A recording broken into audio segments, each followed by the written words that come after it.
and he side of the goal man shoot. Perform this excellent finish, I do it like Kane or Lukaku. Or like Beckham. Pass the girls that tiki-taka, that's why they call us MSA. I'm on the block like winner, back road leger, fully paid on my inner. I fly past my head, top 10 of the motors, I wash like Sammy Khedira. And I can still kick balls like Drogba, young and I've made big wins like Gossa. Too far gone, can't catch me, Costa. I'm off, pace, Costa. 3 of the best, he's made them pay, and that completes a wonderful hat-trick. Next one. Are United actually in this title race? Honestly, are we? So you think they're not too far away, innit? No, they're not, you know. And you think you're not in it? Man, wait, let me speak. So Like, premature. I honestly think here, with the amount of games that are left, like Anything United, can happen. but the only saving grace for Arsenal and City now is that Casemiro is suspended for another 3 games. So I mean, you guys might drop points in it, but like you said, the teams that you're playing against, I wouldn't prefer. It's a good free to miss, and that means it's fresh as well for the cup final and for the Barcelona game. The only thing with United compared to Arsenal and Man City, if that 11 stays, and already we've seen it with Eriksen get injured for 3 months, that 11, I feel like Man United's more of an 11 than the other two. It's less. I would say it's even like it's not even an 11. It's like if Bruno, Rashford, that's my point. Varane, like, any 3 of those goals are missing, we are finished. Casemiro, no? Oh, Casemiro definitely including that because the drop off is huge, but Rashford scores all of our goals pretty much. If you look at our team, if it's not a team goal, and the it's thing Rashford. Is, and no offense to him, but like because he's 26 now, we've seen it before in the past. Yeah. Wait, before we start this video, make sure you like, comment, and subscribe. We would really appreciate it. Can drop off like that. Definitely like, can. But when you have a manager that's like is loving you, stays with you for a long period. Furthermore, on Bruno, bro, do you know the amount of defensive work Bruno does, for the side, like basically becoming a nuisance and running in and around, Bruno covers so much area and his fitness is crazy. He's missed Bruno, 4 games. Oh, my bad, 25. He's 25, isn't it? He just turned it in October. Yeah. Deeko's a bang out with ages. I am, you know. I had to check. I know, fam. I love ages. It matters a lot in football, you know. Age is important, guys. I'm telling you, bro. I'm telling you. But Bruno, remember the one game Bruno missed this season for suspension, got slapped up by Villa when Van der Beek had to play. Bruno is so required for the energy for that midfield and for his linking up the play. Like, he's so underrated for what he does for us. I honestly think Bruno is cold still. Like, I'm not even gonna lie. I used to hate on him, but I honestly think he's slightly changed his game though. Yeah, 100%. He's changed his game quite a bit this season. Ten Hag doesn't look like him doing the bullshit no more. He doesn't rush. He's faster than more. His decision making's a lot better. He moves like a leader now in that midfield. I think it's a captaincy as well because you know how Maguire's booted out. He's our captain now. Yeah, and it's like he's took that responsibility on board and he actually does well with that responsibility there. Yeah, I honestly rate Bruno very highly still. No cap, man. He's so real. And Varane was the other one. If Varane's injured, we're back to Magaluf, Maguire and Lindelof. Like, no shit. We're back to them, bro. I've never heard of that one. Nah, from Goldbridge, innit? Yeah. We're back to them, bro. And you know Goldbridge, he's the funniest guy ever. You know? I can't like him in expressions, man. Kill me all the time, bro. Like when Arsenal beat United, the way he banged the table, was like, fuck. I know. Because he's like, I hope Arsenal don't get a winner here or something. And then it's just silence. And then he just bangs his head. He's like, you're a big man. Like it's his setup as well. It makes him look like a kid, innit? He's so petulant. Like he's like a petulant little child, man. It's so funny. But yeah, he always plays down United's title hope. So he's just saying top 4. I agree with that though. You don't really want Ten Hag challenging for a title in his first season you don't as well. Because then next season you're gonna bring in more players and it's gonna be like the same. Why was he challenging last year and not this year? Where you could have a season where it's like a manager bout sort of thing. I hear like, you still. I agree. It's the same with Arteta now. Arteta's getting to that place now. If Arteta wins the league this year, like Arsenal fans are only going to want to ever be part of the top part of the title race top 3 every season for the next few years, bro. So I honestly think part of a rebuilding process is gradually finding yourself back to the top. Even where they are, it's kind of unprecedented. We're above, bro. Most guys, me included, I thought it'd be 5th this year. I would take 5th. I thought you know just outside the top 4. No, because remember this was Chelsea that were like, Tuchel in management. They said that Lukaku was the missing piece. I know. They spent all this amount of summer. Chelsea projected to do well this season. No, I mean for this season they were expected to do well. Better than where they are now, for example. No, but Lukaku being the missing piece. Oh, no. That was last season, but I'm saying, but now Chelsea also signed players this season. Tuchel, the manager, you thought, he can do stuff. Liverpool were like, we can. People thought Liverpool win this title. Remember? At the start of the season, I think I was one of them. I thought Liverpool could be one of the people that actually push on for it. They're in 10th. Like 100. City, no one even predicted Arsenal in top 4 for some of them. So United has done very well to be where they are. Newcastle, like all 3 teams apart from Bar City, were not really guaranteed shoo-ins to be in top 4. All the 4 in the top 4. All the 3 out of the 4 top 4. Yeah, so I mean 3 or 4 were not guaranteed to be People's top 4 were Liverpool, Man City, Spurs, Chelsea. Exactly, that was the most common top 4. With Arsenal, United just missing out on Newcastle. Well, some people had Arsenal, to be fair. I've had Arsenal second. Yeah, you had them in there, but yeah, no, I honestly it's an overachievement for the squad, for where the squad's at. I know people say the spending here, spending there, but remember, even looking our forward line, we lost Cavani last season, didn't replace him with a striker, and Ronaldo also did mid-season, placed with Weghorst and Martial. Don't count Ronaldo, please. No, but I'm saying as in the bodies, like actual bodies. Bodies, but Ronaldo wasn't a body though. He wasn't a body. Let's not lie. He played games though. He was playing games, but he wasn't a body. But now we're 2 bodies down. Okay, yeah, you can say that, but we were still 2 bodies down, right? Yeah, true. And now we only signed a lone Weghorst. 2 bodies down isn't necessarily a bad thing. That's what but then who's their replacements though? Especially not all the time. Yeah, that's what I'm saying. Not all the time, but in this case, like when we got rid of Ndombele, Dele Alli, Lo Celso all in one window, it wasn't a bad thing. It was a good thing. Where we are right now, you look at our creative midfielders, we ain't got one, but it don't matter because that is I'd rather them out than think in. But when you for football, goals are very important. We always know that now. If Rashford didn't step up, who's actually scoring United's goals? True. I know, but then that's partly down to Ten Hag's talent idea. Yeah, because if you get given 100 million with a board, 100 million euros, and you go get Anthony, who's crazy. See, I feel like one though on the board, he definitely wanted signings further ahead, and they didn't deliver on his biggest sign, which was Frankie De Jong. They couldn't deliver that deal somehow. Yeah, but what it was. Money. I think that's partly Ten Hag as well. Like you talk to Frankie De Jong and you say, all right, I feel like he had assurance. He didn't want to come. He didn't want to come. Clearly, I don't feel like you'd stay with him if he said he doesn't want to come. 100%, he didn't want to come. Look how much he was begging to stay at. But I remember there was also wages. You think Man United? Yeah. You think Man United wouldn't have spent the money they needed on De Jong? 100%, they back the manager all the time. They spent 100 million euros on. Bro, no, that was because they were getting glazed out pressure and we lost our games. Bro, they would have spent the money before that point. I agree with JB. 100%. Like you would have spent the money. How many times do you see United never get that final signing because of like 10? Even the Caicedo. That final signing, not the final signing, but like a signing before that. That's his first year signing. That would have been a De Jong. Yeah, we're gonna back you sort of thing. 100% they would have paid the money. And remember, Barca also just as hard to negotiate with at that time. They didn't want to sell him either, and they were saying about who they could sell. No, but they wanted to sell other pieces. They were begging. But then no, without the wages though, they were not trying to sell him with the way we're paying for his wages. So there was that problem. Moved on earlier, like simple. Like I feel like it was more complicated of a deal than on the surface. I know you're trying to stick up, but like all that money that you did, and you got Casemiro, but all the money. Yeah, I think that worked out in our favour. All the money for Anthony, you could have spent on the striker. Is my point. Say all that money for Anthony as well. You could have used the money that you bidded for De Jong. You could have added some of that Anthony funds and got De Jong and paid for his wages that he was complaining around, and you could have got another striker for, let's say, 30 million, 40 million. You would have found a striker. There's always someone on the market, bro. Why don't you go? Why don't you go for that Italian striker that West Ham bought? It's still a body that you said. Yeah. No, fair enough, 100%. But remember, this Ten Hag just walked in the job. He only agreed for it March times or right just before that. That's a lot of time. That's more time than most.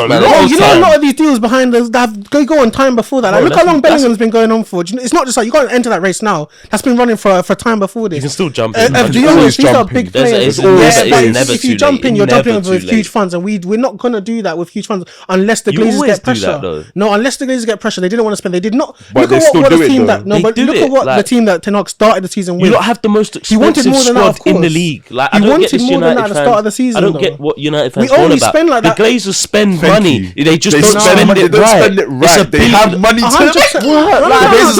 Glazers are broke. I don't say they're broke. The people that are in charge of the funds, mismanagement of funds, or who's in charge of it. One, our director of it. We don't spend at the times that's appropriate, and then we end up having, because of poor performance on the pitch, we overpay. Anthony shouldn't have been that price. If we went for him at the start of summer, Ajax would have had the time to renegotiate someone else. If you're going for someone, one of their key players, if you're going for their key player at the end of summer, come on, they're gonna bump you. Okay, wait, at the end of the day, you talk about mismanagement of money and mismanagement of funds. Fair enough, innit? But United fans still get the same kind of excitement every time you buy those expensive players. And then the yellow and green scarves, they go away. And then a couple of bad results and they come back to the Glazers out stuff, bro. But it poison. Really and true. We're fans at the end of the day. These are people that they said job. They're getting paid to go and sign and create this team. We're just fans at the end of the day. We're going to support whatever our club tries to do with the players that come through. Okay, if Anthony's a bad deal, Ten Hag step in, and if you want to hold Klopp to them heights, hold Ten Hag to step in and say, his club. How's he meant to hold Ten Hag to them heights and say, listen, hold Ten Hag to them and say, look, I've coached Anthony. He is not worth that. I'd rather a striker. It was clearly he wanted him. He's played with him. That's true. Remember, we were also in the race for Nunes as well. We didn't get Nunes. We wanted Nunes as Nunes didn't want to come. He wanted Nunes as striker, and he didn't. Yeah, he wanted. Liverpool United. So is that United's fault then? No, Liverpool United at that time. You do that deal in it. You'd rather go to Liverpool. But if you remember, we always say it doesn't matter what club it is, about the money you're going to put up for that. Mudryk, key example of that. He didn't really want Chelsea. He wanted Arsenal, but when the money came to it, Chelsea put up more than Arsenal would up front, right? Yeah. Similar to Liverpool with Gakpo, they did the same thing. You know Ten Hag going to Gakpo. We both know that. But when the funds weren't there, where does he go? Liverpool. Gakpo also went to United too. Position coming in off the left. Also, no, I'm saying Ten Hag. I'm not saying Ten Hag's talent idea is right, but if you're saying that the Glazers always spend, it's done like because they have to, or cutting corners, or doing. It's never done like strategic spending. They don't do strategic spending. What I'm saying is the money is always there. The money is always there. But the money is always there, but it's not used right by the people who are in charge. It's not Ten Hag's fault. He was managing Ajax at the end of the season, bro. He was managing Ajax at the end of April. Remember, he was still a manager then, bro. The people that Glazers employ, they're the employers of them people, are they not? Yeah, but then it's always going back to Glazers. No, okay, cool. Glazers get way too much. If Arsenal manager, if Arteta had the amount of funds that the Glazers gave him, bro, I'm telling you. And no, but a good point of it is where the CEO and the people who are managing and the transfer policy, those all three together come to as one. That's where the key is. This is a team, like the backroom staff team comes from that. When sometimes when there will be players that you do want, you'll see the Glazers like, nah, I'm not really sure about that. So, that's one where it's Glazers' fault. The other times where it's a club's fault. So let's go back to this whole point of discussion. You're trying to say as long as the Glazers are in basically, they're leaving. You're never going to win the league. They're leaving. It's a bit different. No. So you think? 100%. I don't think they care enough. Well, they said they might have a backtrack. Though I don't think. I think they can't do that. The uprest will be too mad. I can't lie. I think the fans will. I think as long as while you lot are winning a couple games, the winning won't be sustainable. But that's what I'm saying. But while you lot are winning, why do you think people won't be sustainable? Because you won't get back to if you lot finish third this season. Well, we've seen Mourinho finish second. They didn't get back the season after that. But this is a whole different. Mourinho's a different type of manager. Mourinho's got money as well. Yeah, they get money in their first 2-3 seasons, but when they really want to push on for that title, the funds. Yeah, so my point is he'd get backed in the summer. That's what I'm saying. That's what he's saying. Yeah, he would get backed. I don't think that's the same kind of backing. Remember, there's already stories that we are brass right now. Like we overspent on our last summer. 200 million spent. You've been brass for 10 years, bro. Every time I hear United's in debt, but you still. I don't talk about because Arsenal the same thing. They got Pepe. So they were brassing and they signed Pepe that summer. No, but that was COVID. That's different, man. Oh yeah, now it's. That was before COVID. Exactly, it was before COVID. We had Pepe. No, but we were brass though. And you somehow spoke 71 million. Who said we were brass? No, that summer. Remember, there was no funds for Arsenal. They have no budget this summer. Then you fucked out Pepe money. Where's everyone like? Where did that come from? No, that was over like a lot of installments as well. But besides the point. Like anyway, back to the main topic. Like I just don't think they're the right owners because of the people they employ. They're using United just as a cash cow. It's just, I agree. It's just to. But they're still putting money. All football clubs use their teams as cash cows. But it's still like money. They don't care about they put money into the club. Because if they did care about on-pitch performance, you'd see that Woodward didn't do a job for many years. We're a club built on crazy success. If you're not winning something within the first 5 years after Ajax left, it's not a managerial problem. It's above that. Why has the backroom not been changed? Why did that not change then? Why do you not look at where the failures are really happening? Why do we never look at that? We always point at the manager. But so they clearly didn't care about that. They didn't care about our success. I make that point with Conte, but you say it's Conte's fault. I make that point with Liverpool. You say it's Klopp's fault. Like so, that's what I mean. No, you gotta hold it to the everyone knows Levy's a terrible owner. Like we accept he's also a terrible owner, but when you employ a manager like Conte, you need to meet him halfway, and they don't really meet him halfway consistently enough in it. Mm-hmm. So with a project manager, shouldn't they be grateful with any kind of funds that they're given then? I wouldn't say. Do you get what I mean? The standards all right, let's go back to the original point. Oh man, United in a title race. I think they're too far. They're too close to a couple injuries and that's it. Done. Yeah, the squad's not there. Same with Arsenal. No, I think. But look at your bench now. You remember I saw your bench January helped you lot out a lot. You know what? Yeah. Whether Arsenal fans want to credit I think if Saliba gets injured, they were fucked. Yeah, that's a big one. Or Gabriel, Saliba, I'd say. Who's comes in? Rob Holding. Oh, hell no. Ben White back in centre back. Oh, yeah. Arteta doesn't rate Holding. He just brings him on last 10 minutes. Yeah, bro. That's I hear that. Rob Holding, he's better than Cannavaro. Can you believe that? These Arsenal fans, we sing he's better than Cannavaro. Nearly as bad as Ozil, better than Zidane. I know, isn't it? No, but Ozil's one's a bit closer. No, but holding to a Ballon, only defender to win the Ballon d'Or. Crazy. Holding. Yeah, no. Oh, you mean Cannavaro? Holding, you know. Ballon d'Or winner holding. I'm just fuck off. But yeah, Ballon d'Or for that hairline. I think we're just we're too far out now. But like I said, new ownership. If that goes through, yeah, inshallah, you'll see what we're cooking with, bro. I know though, if Ten Hag has managers or like has a board who also care about the success of this football club, there's no holding him back. As a manager, as a pedigree of manager, we've seen it from how his tactical astuteness. Even with the Arsenal game, I thought, bro, we should never have been that close to nearly pulling a point at Arsenal. Although I'd say that, but I know XG, didn't play you look at stats stuff like that, but that doesn't point blank. We're at the Emirates, one of the toughest stadium in this country at the moment. In the world. So, but why? And we nearly pulled out a draw out of that with a weakened squad and without our DM in a weakened squad. And one of them was, what's it called? What was I going to say? But you see, this is what I mean about you can control a game without possession. This is 100%, you can. But you don't want to be the performances. You don't want to do that performance away from home. You wouldn't want to see your side have to like struggle like that. It's not nice to watch your team struggle, is it? It's not. It's not. If it gets you results, it gets you results. Okay, but it doesn't always get you results. It didn't get us results. But listen, you're crediting him for nearly getting a point. I don't get that. No, I genuinely don't get that. For where we are, Arsenal are top of the league. For near, it wasn't bad, but it didn't. It doesn't. The point being that doesn't work, innit? You can concede, and then when it doesn't work, it's like you left with nothing and you played shit. Like, do you get it? The point is why is he getting credit for leaving with nothing and playing shit? We missed our best DM. United don't do enough for me against the big teams away from home for me to consider them as title challengers. I mean, we beat Spurs away from home. We should have beat Chelsea away from home. You haven't played us away from home. Oh, it was at home we played. Okay, why are you lying? No, fair enough. Yeah, we don't. You scraped to draw against Chelsea away. Yeah, great. That game was so. You lost to Man City away. That game as well. Not good enough, bro. I know. You haven't played Liverpool away yet. You haven't played Liverpool. Haven't played us away. That's your bogey ground. True.